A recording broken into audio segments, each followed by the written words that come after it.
ஏய் நிறுத்துறா. ஏய் ஜி உங்களதான், இங்க வாங்க. உங்க போனை திருடினது நானு, நீங்க ஏன் ஓடுறீங்க? நீங்க ஒழுங்கா திருடி இருந்தா உங்களை துரத்திட்டு வந்திருப்பேன். நீங்களே திருட தெரியாம திருடுறீங்க, அதான் இப்படி ஓட்டேன். எங்களுக்கு திருட தெரில. மச்சான் வண்டியை குடுறா. இப்போ எப்படி ஒழுங்கா திருடுறதுன்னு என்கிட்ட இருந்து நீ திருடி காட்டுற. நீங்க என் போனை குத்துருங்க. நீங்க உங்க போனை வச்சுக்கோங்க, அப்பதான் எனக்கு திருடுறதுக்கு ரியலிஸ்டிக்கா வரும்.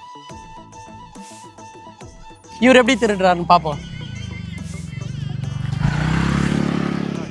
ஜி சூப்பரா திருடுனீங்க, வாங்க. டேய் மச்சான், வண்டி நிறுத்தாம போறான் பாரு அவன். திருப்பி வருவேன்னு நினைச்சீங்களா?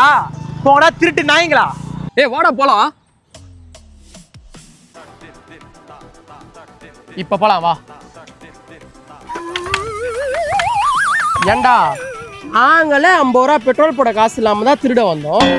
நீ என்னன்னா எங்க கிட்ட இருந்தே திருடுற. பங்கு வரைக்கும் நீ தான் தள்ளுற. ஸ்பீடா தள்ளுற.